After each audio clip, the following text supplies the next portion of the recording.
Video, this is King Black. Wanted to show you my pickup from that video that I said I got my AR-15. So that day at the gun store, this was my original purchase, what I'm about to show you, before I picked up the AR-15 at the same time. So I was trying to move away from Glock. I wasn't interested in anything hammer fire like a CZ. I mean, they try to talk me into it. I mean, there's nothing wrong with the hammer fire. There's just personal choice. I really don't want to be carrying a hammer fired, just me. There are some nice CZs out there visually. I almost got tempted, but I prefer a striker fired pistol myself. So anyways, it was a hard decision because, like I said, I'm trying to stay away from Glock, and I don't know why I've always kind of wanted a 43X. But I've never gotten one. I've gotten everything else. A 22, a G45, a G17, a G19. List goes on. But never got a 43X. Maybe one day. But do I really need another handgun? Not really. It's just some people have their hobbies. This is mine. It's also our Second Amendment right, so I intend to exercise it. So after about 2 hours of looking and almost getting that Sig Sauer 320, what is it, Executive or something like that, or Elite or whatever they call it, with the gold barrel and everything, I chose not to. For one reason, it was over $1,000, and I didn't want to spend that kind of money when I was already planning to, if I'm gonna get this, I'm gonna just go ahead and ask if I get an AR-15 at the same time. So what did I end up getting? And I got this right here, a Canik Sfx Rival in gray and gold. It's got no mag in it. I know normally I show off mine that have the bullets in it and blah, blah, blah. But since I want to show the break on this, just to err on the side of caution, even though I'm pretty careful with these things, but anything you can do to avoid an accident, all the better, So, nothing in the chamber, it's clear. You know what I mean? There's nothing in there. But I want to show off this right here. So there's a trigger. Now, listen to that reset. Watch. That's it. That's it. And then you're ready to go back to work. It's got a fiber optic front sight. It's got slide cuts. It's not a compensated barrel. It's got a fiber optic front sight. I'm going to put this back in, though. I'm going to show y'all. My finger's outside the trigger. You know what I'm saying? And I'm going to put it down. Now, I'm not going to mess with it for the rest of the video. Anything you could do, I would prefer, if you are into whatever, making videos or anything, don't do what I just did. Make sure there's no ammunition around you, because sometimes people forget, or somebody might walk in and touch something or whatever, and then, accidents happen. But it was between that and the blacked out version. But even though I don't mind a black pistol, I wanted something a little bit different. So I went with the gray and gold. I'm happy with it. I took it to the range, and this is the surprising part. I shot that better than I did my Glock 22 or my Glock 17 Gen 4. And I don't know if it has to do with the grip angle. That's something that I'm still playing around with at the range. I'm trying to take this and the Glock at the same time to try and figure it out. But pretty much that shoots pretty flat for me. That has a longer barrel, I believe it's 5 inches. Compared to my Glock's, 4. But that thing shoots pretty flat. Pretty much where I'm looking at, even at 20 yards, 25 yards, it pretty much hits where I'm pointing at. Can't complain about it.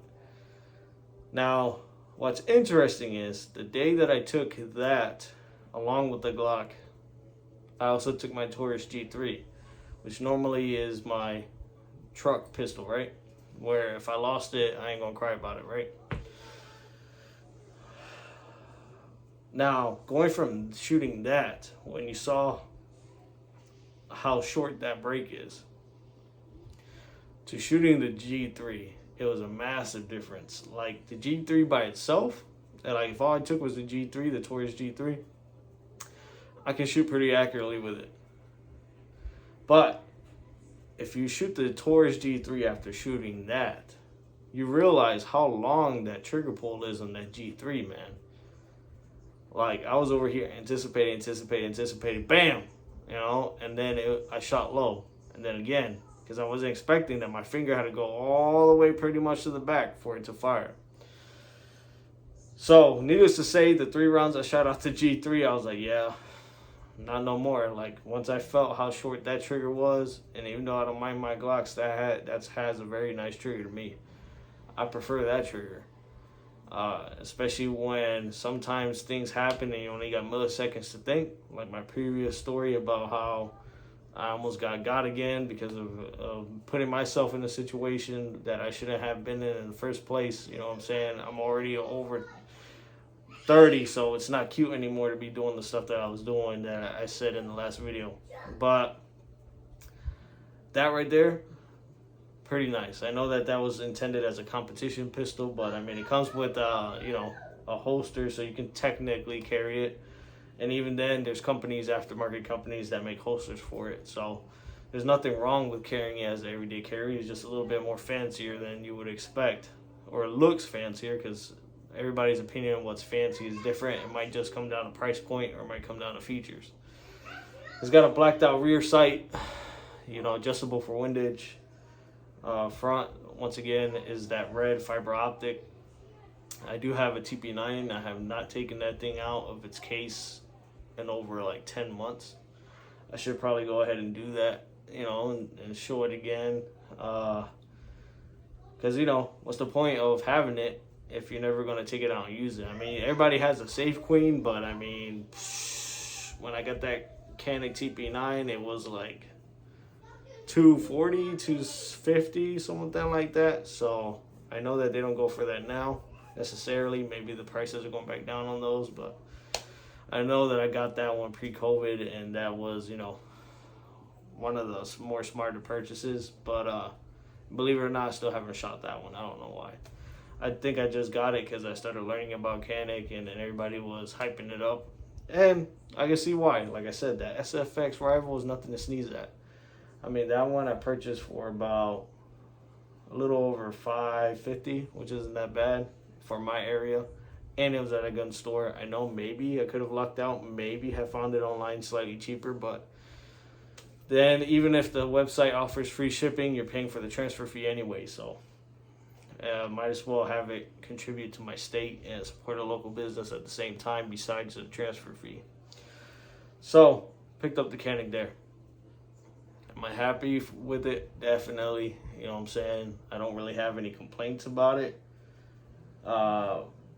Definitely, I'm going to try to get a different holster for it rather than the one that it comes with. Now, I put it down, but I'm taking it back out the holster, but I'm not going to bring it back up. So, it comes with this holster. You know, this came in the box. You know what I mean? It's not that bad, but it's right-hand draw. I'm a left-handed shooter, so definitely need to get something else for it. I mean, I could be both, but I don't know. I prefer left-handed draw myself, but it's a little bit more unconventional, you know. Southpaw, you know. But would I recommend it for anybody who's looking for a affordable, in quotations, pistol? Because you can get a G3 for a lot cheaper. Just the G3 has a lot longer pull. I would consider that like a self-defense trigger where you really have to do it with some intention to really fire that thing. Versus that, you know, it's pretty easy to get around and fly out of that thing. So there's no playing around with triggers, and none of y'all should be out there just playing around randomly with the firearm anyway. That's how accidents happen. But you know, but as smooth as that was at the range, at least for now, just because I feel like I'm a Glock boy at heart, I will still go with either my Glock 22 for now or my Glock 19X for a SHTF situation or an incident where I had to protect myself. There's nothing wrong with that, but since that barrel is slightly longer, you know, it's a big boy, you know, it's long. And you know, not to beat up a cliche, but size matters. You know what I'm saying? So I'd rather have to just pull out 19X out my waistband versus pull out that SFX. There's nothing wrong with it. I would probably open carry that Canik versus conceal carry it, versus I would conceal carry my Glocks anytime. You know what I mean? Or carry them outside the waistband. I really don't care, but open carry, you just draw more attention to yourself, right? Because everybody sees it, and then you open yourself up. Now you're on the defensive. Now you got to worry about who's standing around you, what their intentions are. You always got to keep your head on the swivel. We can't have your AirPods in, just somebody going to sneak up on you and yank that thing, right? Versus if you're carrying concealed, appendix carried, 6 o'clock, 9 o'clock, whatever. Unless you're wearing like a very tight-fitting shirt, nobody's really going to tell unless you're purposely making yourself touch it and letting people like draw their attention to where your hand is going. You know what I mean? And people who are paying attention, who know what that means, can know. Because real recognize real, or real recognize even stupid even sometimes, right? Because why would you go ahead and just flex and let everybody know you got one in a random situation, Purpose of that is not to intimidate. Purpose of that is solely for self-protection, You should never brandish that unless you intend to use it.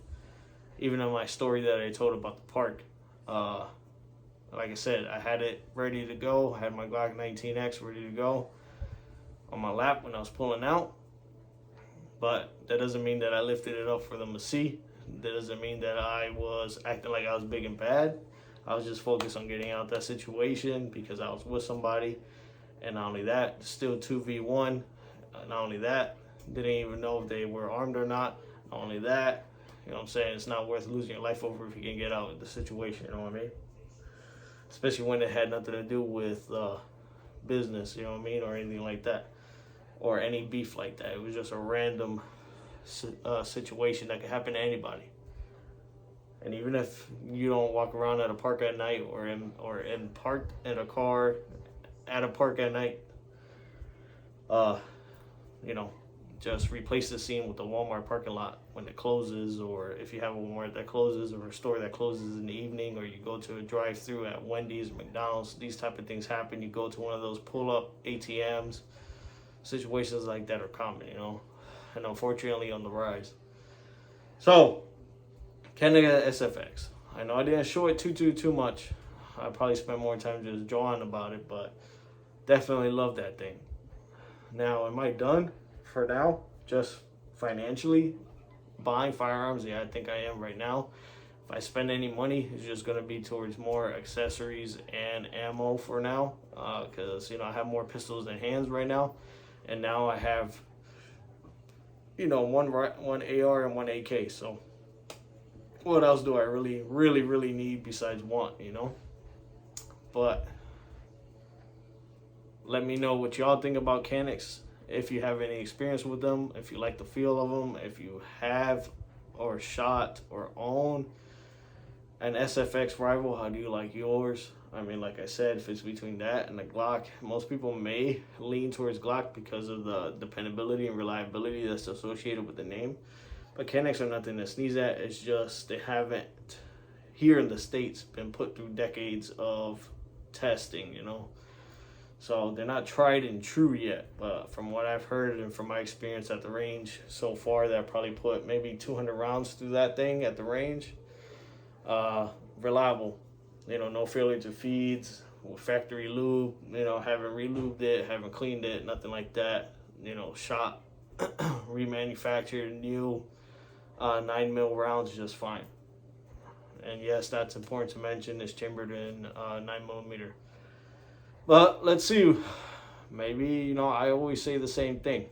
I'm good for now, and then I might make a new video in a month or two with something else. So what can I say? Other people have, wine hobbies, smoking hobbies, going out to concerts and sporting events hobbies. Mine just happens to be firearms, man. Because at the end of the day, I believe in protecting yourself because, when seconds matter, help is minutes away, man. Sometimes you find yourself in a situation where that park incident, the chick looks over at me, should I call the cops? Like, no, what are you going to call them for? By the time what are you going to say? First of all, you're going to draw attention with the light of the cell phone. 2, by the time they get there, it's going to be 5 or 8 minutes. And 3, no. Just don't do it in that situation. You do whatever you got to do when you're faced with a situation like that.